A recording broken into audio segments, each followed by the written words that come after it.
Boa noite, meus irmãos e minhas irmãs. Vamos dando seguimento à 50ª Semana Espírita.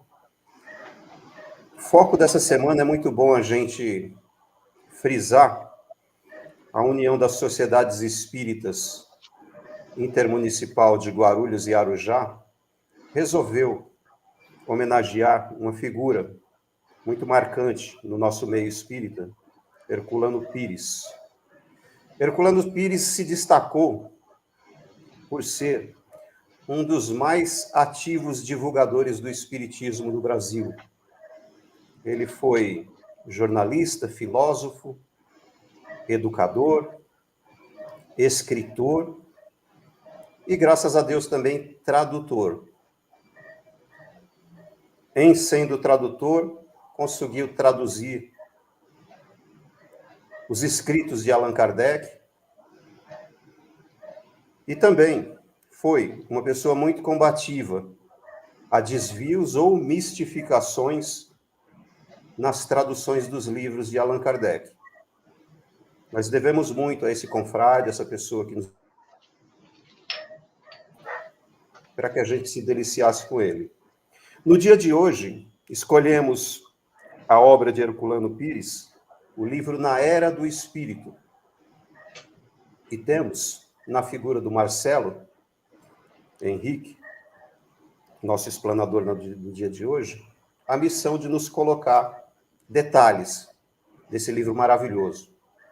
O Marcelo, ele é advogado, coordenador geral do projeto Espiritismo com Kardec, jurista e professor universitário. Já esteve conosco em outras situações, em lives, durante a pandemia, e tem nossa plena confiança, é uma pessoa muito gabaritada para poder estar aqui na noite de hoje fazendo essa explanação. Portanto, Marcelo, fique à vontade nas suas colocações. Muito obrigado, Paulo. Quero saudar a todos os amigos que nos acompanham ao vivo nessa programação da USE Intermunicipal Guarulhos e Arujá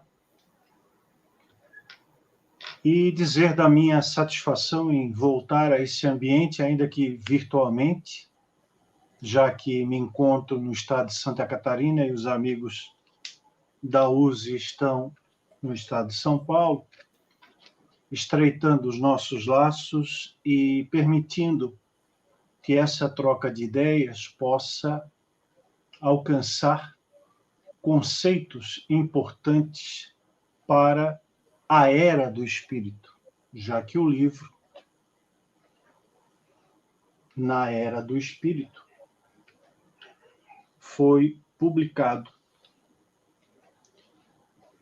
pela editora GEM, Grupo Espírita Emanuel,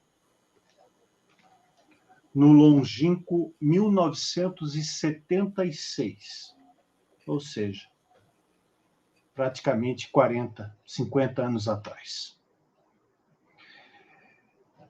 Agradeço a deferência do convite, ressaltando a natureza livre pensadora, laica, humanista, progressiva e progressista da filosofia espírita ou doutrina dos espíritos. E como o Paulo bem salientou, nós temos um projeto que nasceu em 2017 e tem ocupado um papel importante na difusão do genuíno espiritismo, tal qual Allan Kardec, como pioneiro, como organizador, como criador e fundador da doutrina dos espíritos, previu e administrou naqueles primeiros dias da segunda metade do século XIX. Como o Paulo também salientou, uma das características essenciais do professor José Herculano Pires paulista de Avaré era a combatividade. Herculano foi, inclusive, distinguido, cognominado como sendo o síndico do espiritismo, justamente porque ele estava a par de tudo aquilo que dizia respeito ao movimento espírita ou ao meio espírita, que era a expressão que ele gostava de se referir, brasileiro e mundial, e não raro se posicionou de forma firme e veemente contra desvios doutrinários e tentativas de adulteração, inclusive das obras de Allan Kardec. Tanto que, na orelha deste livro, há um pequeno texto de autoria de Herculano Pires, em que ele diz o seguinte, e é com essa frase que nós abrimos a nossa conversa nessa noite. A cultura materialista se esgota na era tecnológica, e nós estamos vivendo exatamente a era tecnológica da humanidade. E ele continua, a era tecnológica que natural e historicamente desemboca na era do espírito. Antes de traçarmos alguns pontos deste livro, vamos falar um pouquinho, resumidamente, do que foi Herculano Pires. O maior autor espírita encarnado, superando, inclusive, em número de obras, o professor Allan Kardec, o criador do espiritismo. Herculano nos legou mais de 80 obras e foi considerado o maior filósofo espírita brasileiro, podendo ser colocado lado a lado, dos dois maiores filósofos espíritas de todos os tempos, logicamente, Allan Kardec e Leon Denis. Assim como Kardec, Herculano também viveu 65 anos incompletos, porque nasceu em 1914 e desencarnou em 1979. Há um texto que foi incluído na última obra de Allan Kardec, obra póstuma, chamada de Obras Póstumas, em que, numa determinada dissertação inclusa nesse livro, uma mensagem intitulada A Minha Volta, recebida pela médium Senhora S., em 10 de junho de 1860, a previsão é que Allan Kardec retornaria à vida física no início do século XX. Muito se especulou durante o tempo se essa profecia espiritual realmente se cumpriria. E se nós tivéssemos que cogitar do retorno de Allan Kardec ao mundo físico, não há dúvidas que a personalidade que mais se aproximaria de Kardec seria o professor José Herculano Pires.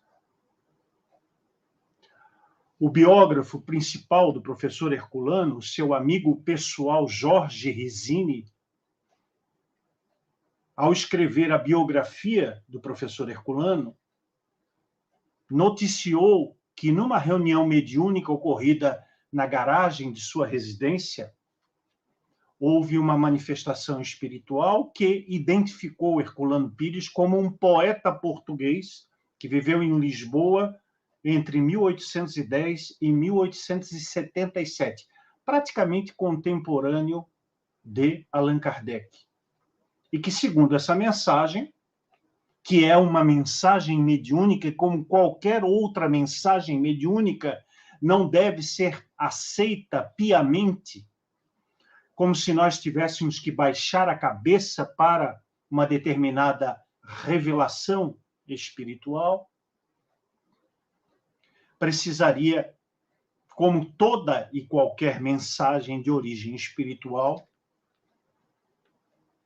maiores investigações, inclusive com a sistemática adotada e orientada por Allan Kardec da evocação dos espíritos. Fica, então, a permanente dúvida: será que Herculano Pires poderia ser Allan Kardec reencarnado? O livro que nós comentaremos hoje, em algumas pinceladas,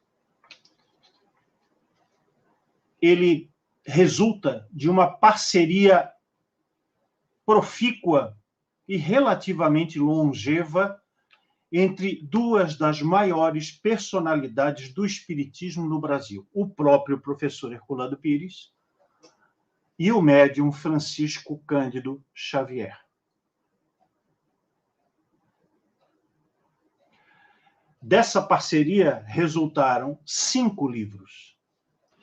Na Era do Espírito, que é o que estamos comentando, Astronautas do Além, Chico Xavier Pede Licença, Diálogo dos Vivos e Na Hora do Testemunho. Além disso, Herculano e Chico mantiveram, no jornal paulista Diários Associados, uma coluna exatamente como uma das obras que depois foi publicada em parceria dessas duas grandes personalidades do espiritismo brasileiro. A coluna se chamava Chico Xavier Pede Licença.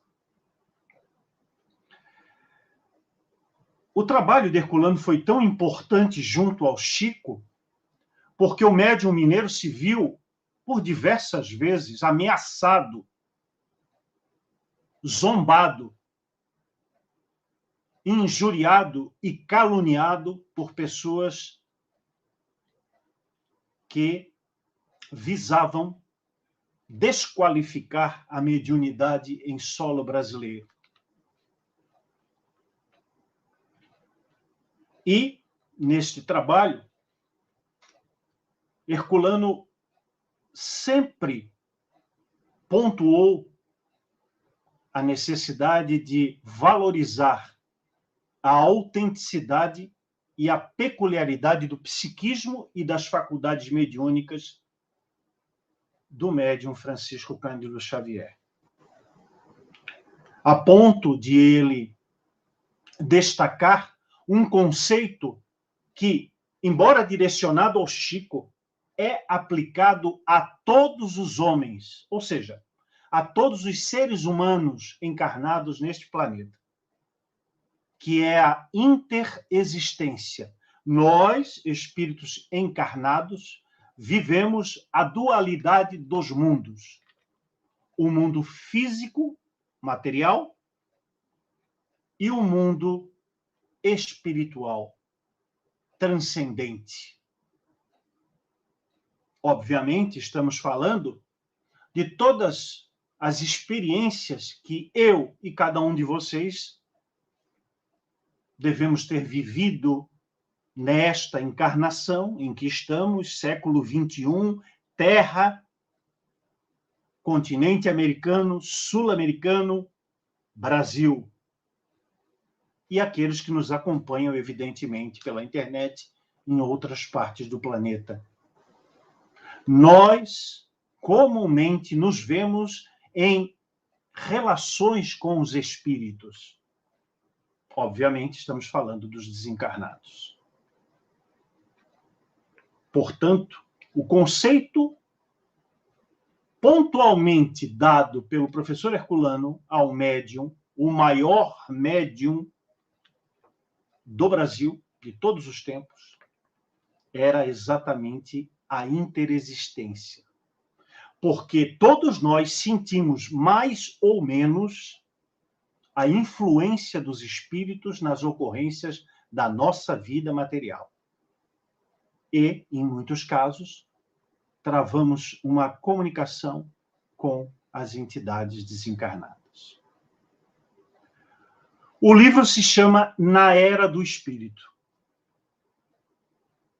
Mas, obviamente, o conceito principal que se extrai do título da obra é a era do Espírito. E essa expressão pode estar relacionada inicialmente àquele período inaugural da doutrina dos espíritos, entre 1857 e 1869, onde Allan Kardec publicou 32 obras, todas elas espíritas, compondo aquilo que nós chamamos de arcabouço do espiritismo. O espiritismo não é nem poderia ser apenas o Livro dos Espíritos, o Evangelho segundo o Espiritismo, o Livro dos Médiuns, a Gênese, o Céu e o Inferno. É o conjunto de todas as obras que se interrelacionam e interpenetram, formando o arcabouço da filosofia espírita, seus princípios, seus fundamentos e aquelas informações que eram, no quadrante do século XIX, segunda metade do século XIX, o que era possível ao entendimento humano, ao entendimento planetário, ser conhecido e entendido. Daí termos dito no início da nossa conversa que o espiritismo é, ao mesmo tempo, na sua essência, progressivo e progressista. Progressivo porque ele não se vincula, não se resume, não se limita ao conjunto de muitas informações que vieram através dos médiuns nas 32 obras de Allan Kardec. O espiritismo prossegue todos os dias, mediante novas comunicações mediúnicas e mediante novas produções dos espíritos encarnados, isto é, dos seres humanos, em concurso, em afinidade, em relação de afeição e de simpatia com as inteligências desencarnadas. E progressista, porque o espiritismo, como consta nas obras originárias, vem trazer uma nova era para a humanidade, vem modificar conceitos, valores, princípios, conjunturas, regras de convivência, leis, sociedades, poderes, organismos e organizações humanas, sempre no sentido ascensional, no sentido progressivo, fazendo com que as leis espirituais se materializem, se manifestem, se cumpram efetivamente na Terra. Se possível, com o concurso dos homens, com o concurso das inteligências encarnadas. O processo de transformação da Terra, assim, é contínuo, é paulatino, é permanente e requer a participação ativa e efetiva dos homens, dos seres humanos, das mulheres e dos homens de todos os tempos. Nesse contexto, é preciso lembrar sempre o conceito dado por Allan Kardec, em especial em O que é o Espiritismo, em O Livro dos Espíritos e na introdução primorosa do Evangelho segundo o Espiritismo, sob a natureza da doutrina dos espíritos ou da filosofia espírita. Uma filosofia espiritualista, porque trata de questões espirituais, questões da alma, questão da transcendência, com bases científicas, com uma estrutura capaz de ser interpretada e entendida cientificamente e consequências morais. Nesse contexto introdutório, é necessário dizer que o processo espírita, a proposta do espiritismo começa com a filosofia grega de Sócrates e Platão, se amplifica com a mensagem verdadeira do homem Jesus e alcança no Espiritismo um novo padrão de entendimento das leis que regem os espíritos e os mundos. Logo, se pudéssemos conceituar a Era do Espírito como sendo aquele período inicial em que Kardec organiza, participa efetivamente na construção da filosofia ou doutrina dos espíritos, coloca a sua digital, o seu DNA na proposta espírita, com papel de protagonista. A doutrina dos espíritos, humildemente, é dita por Kardec como sendo deles, dos espíritos. Mas, em essência e verdade, ela é tanto dos desencarnados quanto do próprio Allan Kardec, que brilhantemente organizou toda a filosofia.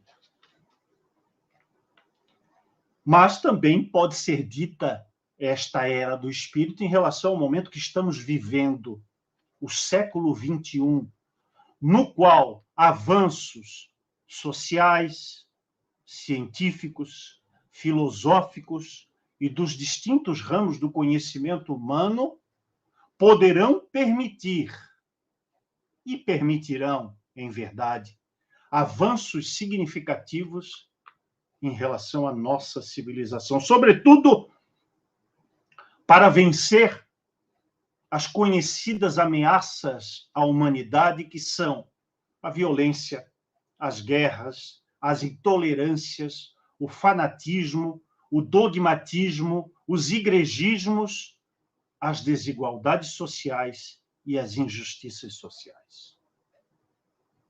Este livro, agora, depois da introdução, entramos diretamente na obra em comento.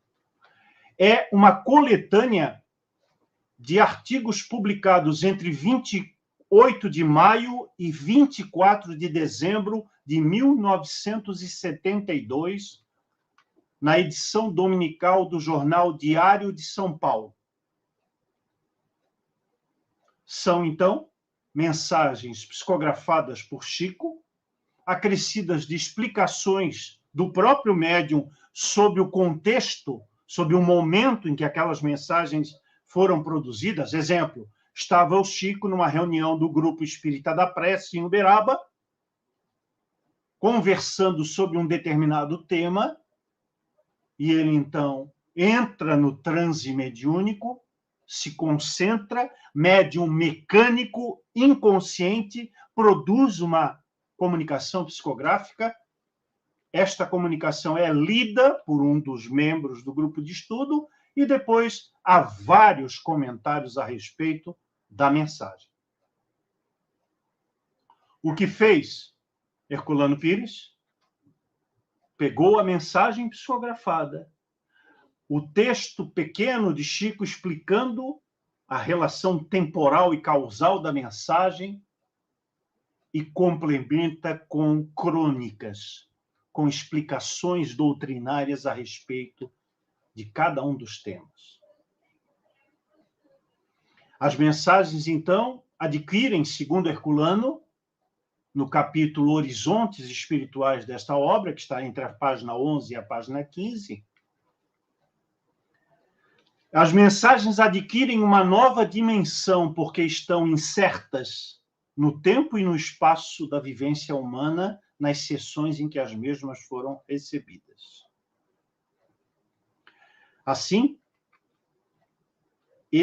Herculano, ainda destaca que, embora não fosse médium ostensivo, ou seja, não tinha Herculano nenhuma faculdade mediúnica aflorada, não era vidente, não era audiente, não era psicógrafo, tinha, como todos nós, a mediunidade natural, que é a intuição, a relação mediúnica dos vivos com os mortos, nas diversas situações da vida em que os bons conselhos e os espíritos superiores disseram a Kardec que a primeira intuição sempre é a intuição do bem, sempre é aquela dirigida pelos nossos espíritos amigos ou familiares.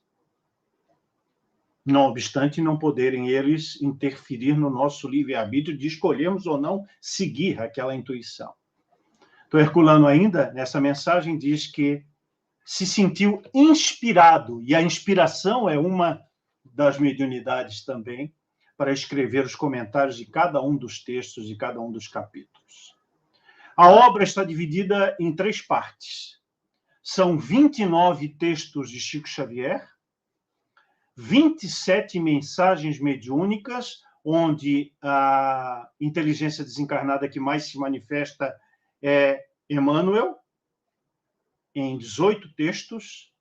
Temos 3 textos de Maria Dolores, 2 de André Luiz, 2 de espíritos diversos, que não se identificam, apenas assumem essa nomenclatura genérica, 1 de Jesus Gonçalves e 1 de Alfonso de Guimarães. Depois, completando a obra, 28 textos escritos por Irmão Saulo. Irmão Saulo era o pseudônimo de Herculano Pires, sobretudo em textos direcionados à imprensa leiga, e nós estamos falando de textos publicados no Jornal Diário de São Paulo, assim como os outros textos publicados durante algum tempo no Jornal Diários Associados. Os 84 textos da obra refletem situações do cotidiano, situações que podem e devem ser explicadas com as luzes espíritas e espirituais. E nós escolhemos desses 84 textos 5, para traçarmos assim uma panorâmica da obra. E eu não posso esquecer de dizer, já que eu falei de Herculano e de Chico e dessa parceria exitosa, maravilhosa que nos legou os 5 livros que eu mencionei, entre eles o que estamos comentando hoje, que, além disso, Chico Xavier protagonizou um dos episódios mais impactantes da televisão brasileira de todos os tempos, que foi o célebre programa Pinga Fogo, em 2 edições, uma em 28 de julho e outra em 21 de dezembro do ano de 1971, onde, pela primeira vez na televisão brasileira, nos meios de comunicação em geral, um espírita pôde tratar de todo e qualquer tema que lhe foi direcionado pelos entrevistadores e também com a participação do público, popularizando a doutrina espírita naquele quadrante temporal do nosso planeta, do nosso Brasil. O primeiro dos textos que eu separei está no capítulo 17 deste livro, e eu intitulei este texto como A Inexorabilidade do Progresso. E quando nós dissemos que o progresso é inexorável, é porque ele obedece às leis divinas, aliás, uma das 10 leis morais que estão na terceira parte do Livro dos Espíritos, leis divinas ou naturais, chama-se Lei do Progresso. E vamos chamar a atenção que o Espiritismo ele muda o conceito relacionado à progressividade, porque nós falamos em evolução do ponto de vista material. Podemos falar aqui o evolucionismo de Darwin, por exemplo, enquanto que em termos espirituais, que englobam também a natureza da vida encarnada, da vida material, o Espiritismo não fala em evolução, o Espiritismo fala em progresso. É esta a lei. E aí, Emmanuel, nesta mensagem chamada Progresso e Vida, do capítulo 17, em resumo, diz o seguinte, que o homem de hoje, que era aquele terço final do século XX, 1976, né? O homem inventa computadores que o auxiliam efetuando prodígios de informação e de cálculo, mas ainda não conhece, nas engrenagens perfeitas em que se expressam, as leis de causa e efeito que lhe presidem a experiência e o destino. Veja a associação importante das ideias, né? Veja Emmanuel falando em 1976 dos progressos cibernéticos. E aí, em quase 50 anos, quanto esta cibernética avançou? Que saltos quânticos, para usar uma expressão da moda, foram dados em termos de cibernética e tecnologia, de áreas computacionais, não é? E aí, então, podemos entender o porquê que a doutrina espírita assume essa feição progressiva e progressista.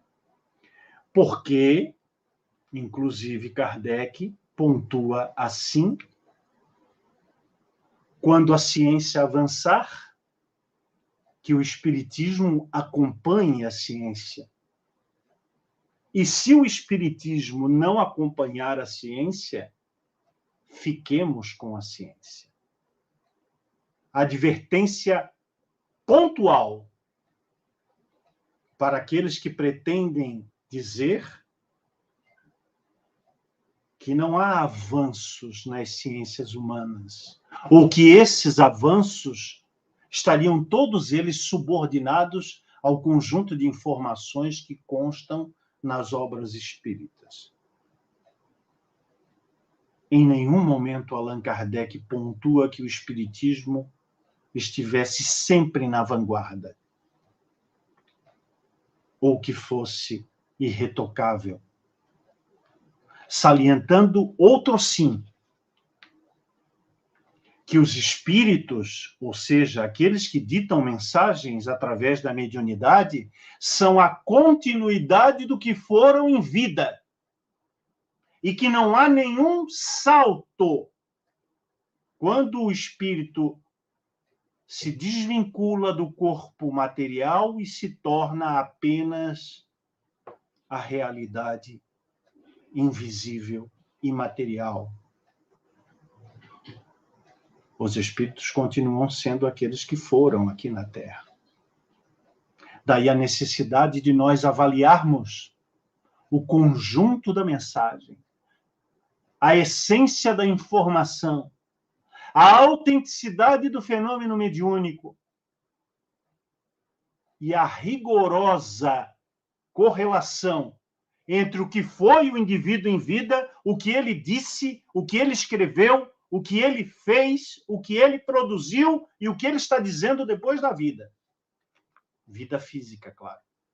Sob pena de estarmos sendo cegos, guiados por outros cegos na direção do precipício, usando a expressão de Jesus de Nazaré. O segundo texto que eu escolhi está no capítulo 19 e fala sobre o papel, a função e o exercício da mediunidade. E esse texto não é mediúnico. Esse texto é de Francisco Cândido Xavier, mostrando a competência do médium de Uberaba em vencer as suas próprias limitações e entender a essência da mensagem espírita e a natureza do processo medianímico ou mediúnico.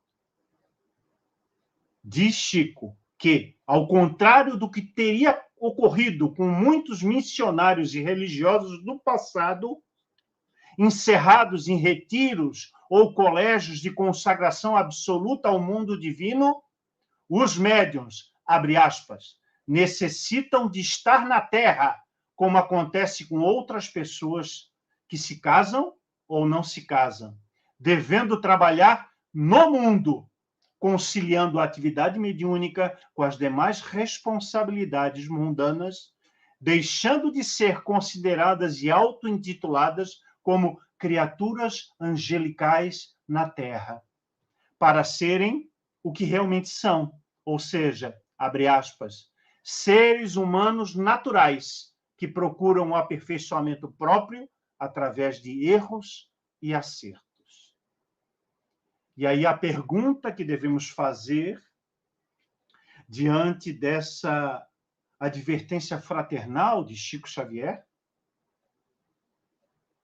Vou repetir: o maior médium espírita de todos os tempos, o maior veículo de comunicação extrasensorial, de relação entre os dois mundos que conhecemos.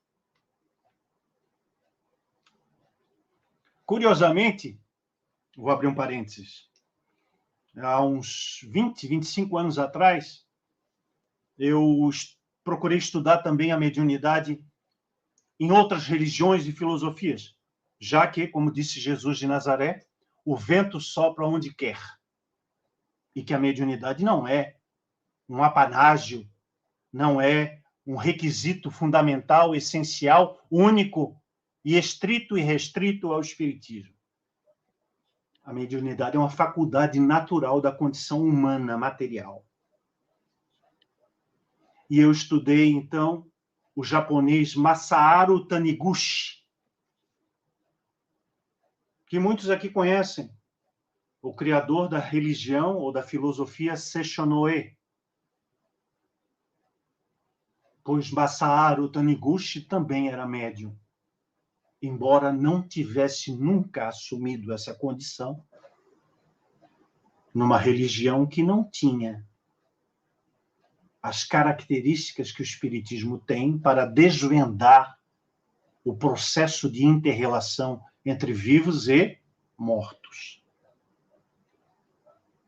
E a pergunta que não quer calar diante desse texto brilhante do cisco de Deus, que era como ele gostava de ser apelidado, eu sou um cisco, o cisco de Deus, é o que fizemos e o que estamos fazendo com esta mediunidade. Qual é o nosso papel como médiums dentro do processo espírita?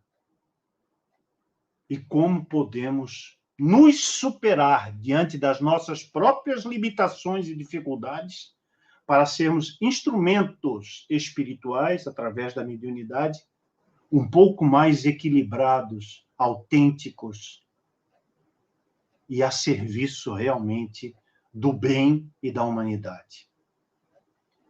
O terceiro texto é, claro, a poesia do celebrato poeta simbolista brasileiro Afonso Henrique da Costa Guimarães, que viveu entre 1870 e 1921 no Brasil e que usava o pseudônimo de Alfonso de Guimarães, com o qual assina um belo poema no capítulo 24 desse livro. Me permitam declamar a poesia. Um dia a Castelano, refúgio dourado, morre, amargando, aflita as lições do passado. Lembra o campo de outrora, o pobre moço aldeão. Pede para revê-lo e rogar-lhe perdão. Encontra-o finalmente em vasta enfermaria, demente, cego e mudo em angústia sombria. Ele suporta em pranto a culpa que a reprova. Quer voltar para a terra e dar-lhe vida nova. A eterna lei de amor, no amor se lhe revela. Retorna ao corpo denso em aldeia singela. Hoje, mãe a sofrer, fina-se pouco a pouco, carregando no colo um filho louco. A mensagem é dura. A poesia é dura. Como dura é a vida, no sentido das provações e das expiações às quais todos nós estamos sujeitos, sem exceção. Não há uma criatura viva na Terra hoje, ou que já esteve na Terra, que não passe pelas provações e pelas expiações. Natureza do planeta onde nos encontramos e que nos sugerem e nos convidam ao autoaperfeiçoamento, à mudança dos nossos padrões qualitativos existenciais. E aí o poeta encerra essa bela poesia dizendo: o romance prossegue e os momentos se vão, bendita seja a dor que talha a perfeição.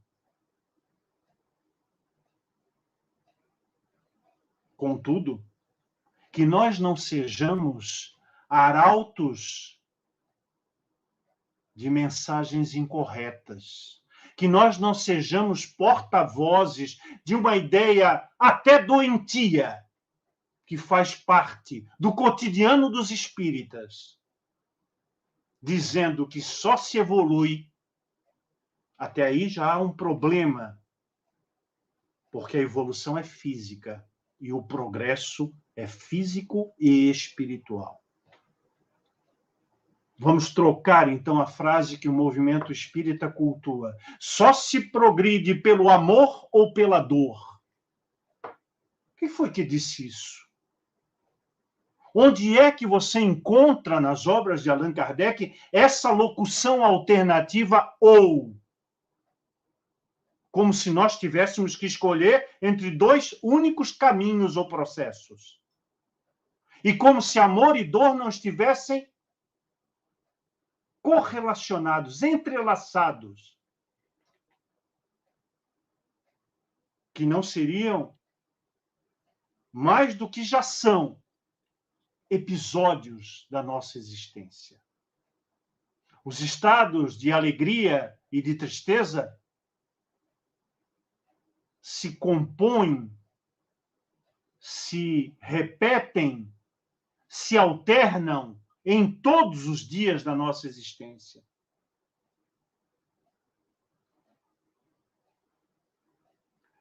A vinculação nossa aos princípios espíritas nos implica a responsabilidade de evitarmos a repetição de adágios consagrados pelo próprio movimento, pelos que se dizem espíritas,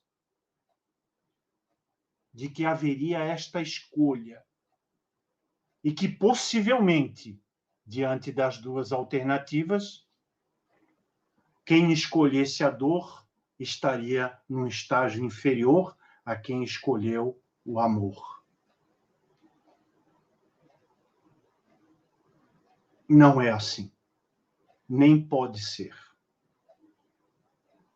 Entender a função da dor ou do sofrimento na existência material é procurar aplicar o conjunto das leis espirituais ao nosso existir diário. Mas isso não significa e não dá direito a ninguém a direcionar o olhar e a palavra para dizer que o que sofremos hoje é necessariamente o resultado, o reflexo, o condicionamento de algo muito ruim que se fez no passado.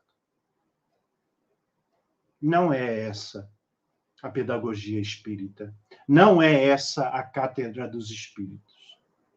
Nenhum de nós, nem médium, pode olhar para quem quer que seja e dizer que o sofrimento, que o infortúnio, que a dificuldade, que a limitação, que o sofrimento ou a dor esteja necessariamente condicionada a algo do passado do qual nós não nos lembramos conscientemente. Talvez isso sirva como um capuz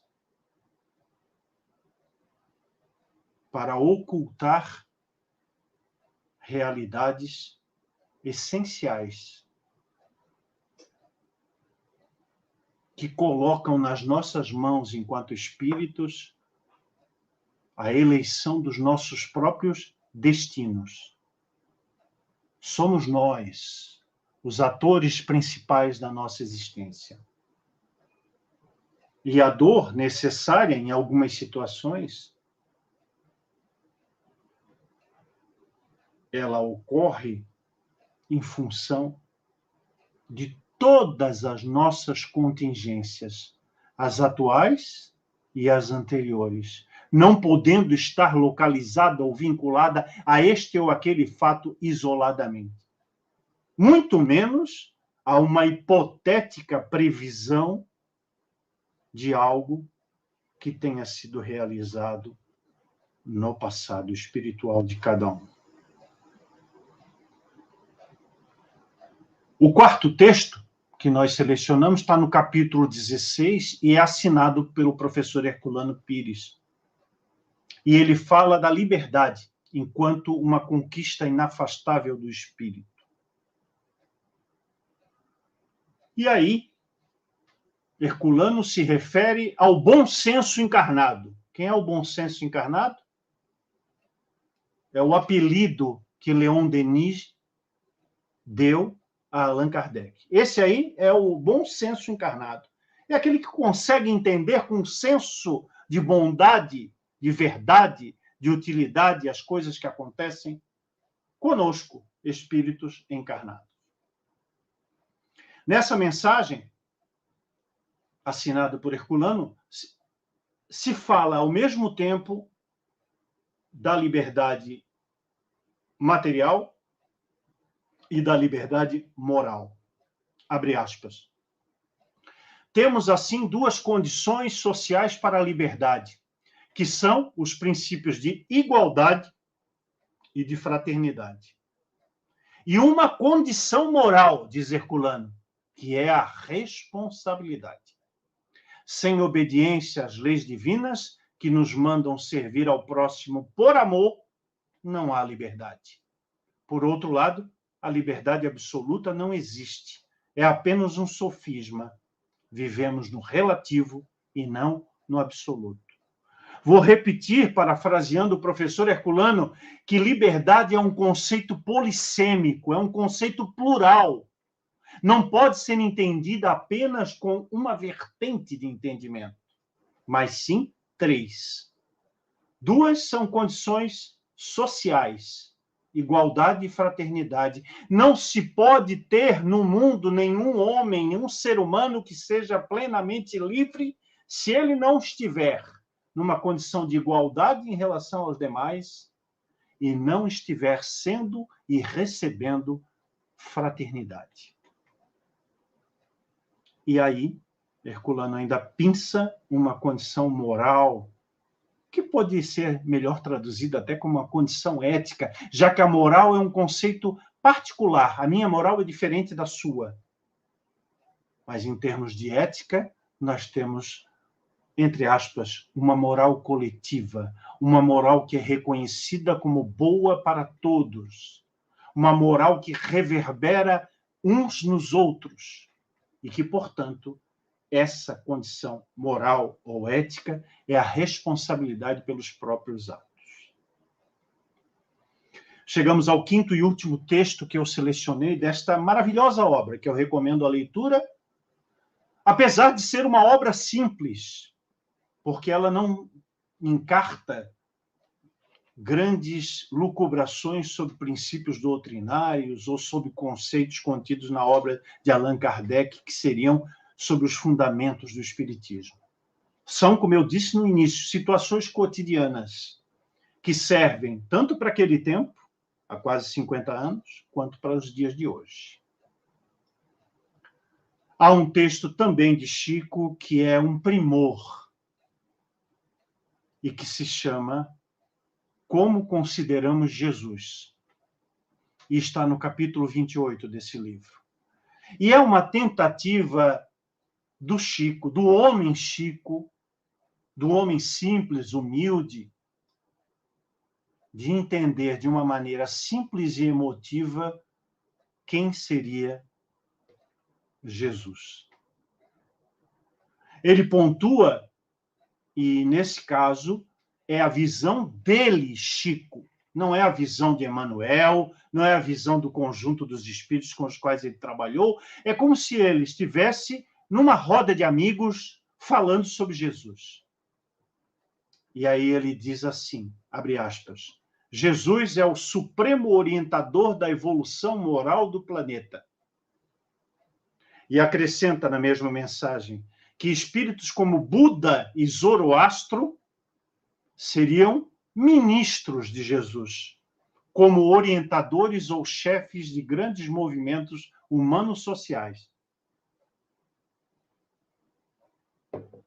Destacando ainda, Chico, que essa expressão ministros nada tem a ver com os organismos políticos e religiosos do nosso tempo e de tempos anteriores. Mas seria uma forma provisória dele se referir a essas criaturas iluminadas que passaram pelo planeta com missões destacadas no processo de espiritualização da humanidade. É uma expressão precária e provisória, já que, diz Chico, nós ainda não somos dotados do entendimento e possuímos parcos conhecimentos para entender a história do lado espiritual da vida. E Chico usa uma expressão que era expressão de Herculano Pires, dizendo que Jesus seria o demiurgo da Terra. Vocês já ouviram essa expressão? Aqueles que estudam Espiritismo e conhecem um pouquinho da trajetória do professor Herculano, encontram essa expressão, Jesus como o demiurgo da Terra. Demiurgo é um termo antigo, grego, que significa aquele que trabalha para o povo, uma espécie de artesão divino que organiza uma sociedade no sentido de superar o caos que existia antes. Foi Platão que se referiu à expressão demiurgo como aquele ser que contempla as ideias da perfeição, toma modelos para explicar, ensinar e expressar as suas ideias na vida material. E aí nós vamos na pergunta 625 do Livro dos Espíritos, que é traduzida de forma equivocada por 99 de cada 100 espíritas, que acham que a resposta teria sido a menor de todo o Livro dos Espíritos, quando Kardec pergunta qual o modelo e guia para a humanidade, e essas pessoas dizem solenemente, com voz impostada, Jesus. Não.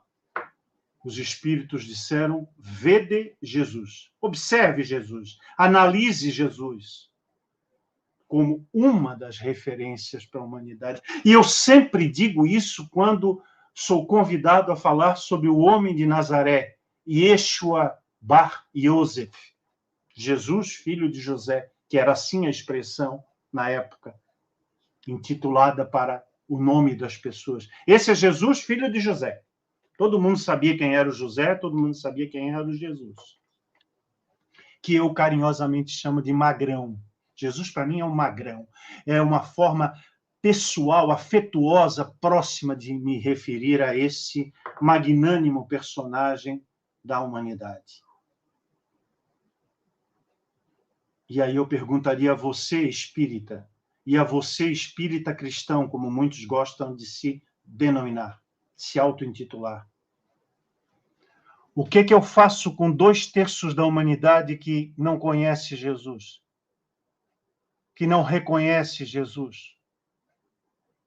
Que não sabe dos seus feitos, das suas palavras, dos seus atos? Sim, 2/3 da humanidade são não cristãos. Não tem qualquer referência com o homem de Nazaré. Podem até já ter ouvido falar que na Palestina, sim, a Palestina que agora nos entristece, sendo palco de mais uma guerra. Viveu lá na Palestina um pregador. 2/3 da humanidade, então, estão órfãos no processo de espiritualização do planeta, é isso? É isso que você quer dizer quando diz que Jesus é o único modelo para a humanidade? Não, meu amigo. Não, minha amiga. Jesus é um dos modelos. Há muitos, felizmente, que são, de tempos em tempos, trazidos à vida humana de maneira natural, com corpo físico igual o meu e o seu, que nasceram de mulher, que não são a concepção do Espírito Santo, que não são a materialização provisória, fictícia do Verbo, para consagrar à humanidade, através dos seus exemplos, os valores espirituais que transcendem as eras. Esse é Jesus. O meu, o seu irmão mais velho. mas além de Jesus, muitos outros, felizmente para toda a humanidade, aqui estiveram para disseminar as suas mensagens de paz, de progresso, de espiritualidade. Encerro a minha conversação dizendo que o próprio Herculano, naquele texto que eu mencionei no início, chamado Horizontes Espirituais, intitula, conceitua e define o nosso momento existencial como a era do espírito. Diz ele, o espiritismo, arrastando a psicologia além de si mesma, faz com que os horizontes espirituais se abram em todas as direções, desde o finito do átomo até o infinito das galáxias. Que nós aproveitemos este momento em que a era do espírito se faz realidade entre nós para nos dedicarmos ao processo, primeiro, de autoconhecimento. Segundo, de conhecimento do outro, de entendimento, de respeito à realidade do outro. E, por último, de conhecimento do papel que a humanidade representa no progresso planetário espiritual daquele que nos faz hoje orbe, morada, que é a Terra. O que quero dizer com isso?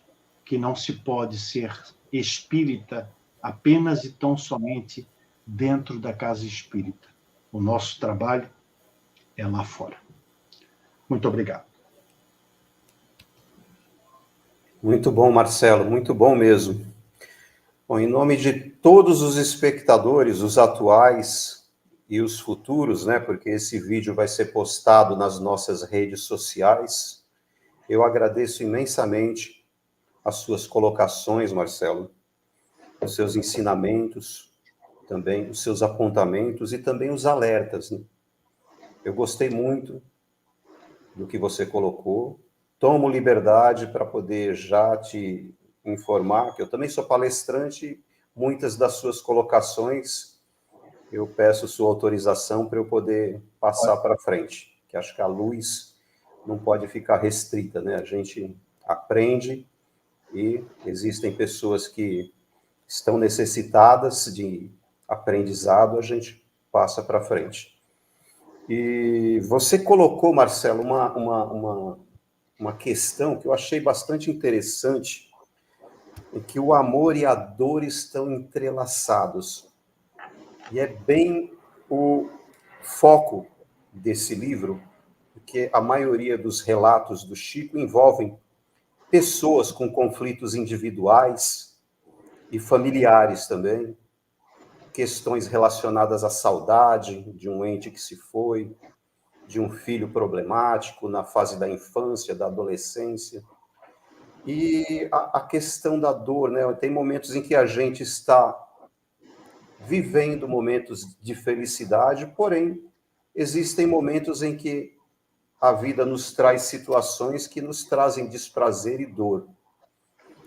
E muitas pessoas, ao reagir ao desprazer e à dor, acabam piorando a situação. Eu gostaria muito que você, em poucas palavras, que o tempo está bem restrito, passasse uma mensagem para essas pessoas que não sabem lidar com a dor, com a situação difícil, dentro, evidentemente, da nossa doutrina espírita. Por favor. O primeiro ponto é que, como aprendi na minha adolescência, ouvindo de um professor de filosofia, a grama do vizinho sempre parece mais verde do que a nossa. O cachorro do vizinho parece sempre ser melhor, mais bonito, mais bem alimentado do que o nosso.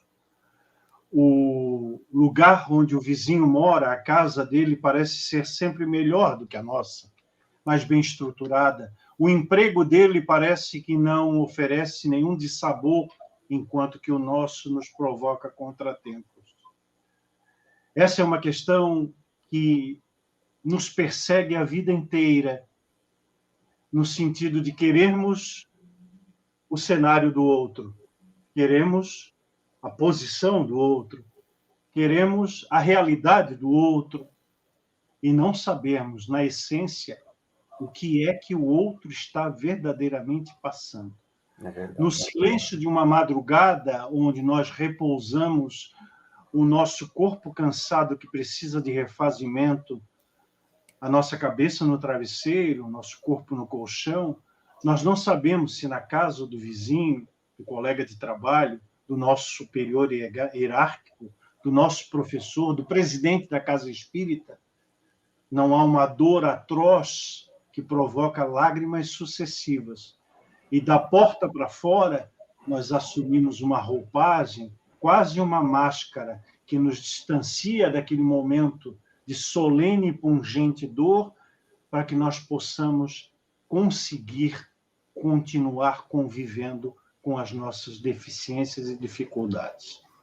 Quero dizer a todos que me ouvem que o sofrimento ainda faz parte da nossa realidade espiritual, porque nós ainda não compreendemos, em essência, a aplicabilidade das leis espirituais na nossa vida, e porque os nossos conhecimentos ainda são limitados. Embora os espíritos tivessem respondido a Allan Kardec que o conhecimento das leis espirituais estaria escrito na consciência de todos os homens, de todos os espíritos, nem sempre nós estamos dispostos a enxergar essa informação que está na nossa consciência e escolhemos os atalhos da vida. Um dia, esses atalhos não vão ser mais utilizados, mas até lá, em virtude das escolhas, e felizmente nós somos seres dotados da liberdade de escolher, do livre-arbítrio, nós assumimos a responsabilidade, lembra o texto do Herculano? A responsabilidade que é o elemento moral que se associa aos demais, para dizer, como disse Jesus, a cada um segundo as suas obras. Você que sofre, você que chora, saiba que eu e o Paulo também sofremos, também choramos.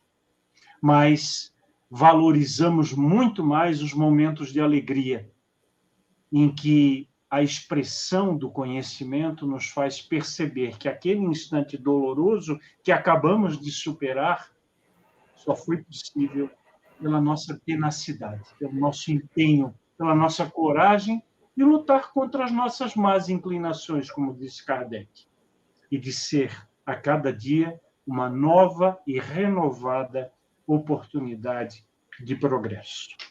Façamos isso. Graças a Deus. Muito obrigado, Marcelo. O tempo passou 3 minutos, mas foi providencial essa explicação. Obrigado, meus irmãos. Tenham uma boa noite. Fiquem com Deus. Até mais. Até amanhã.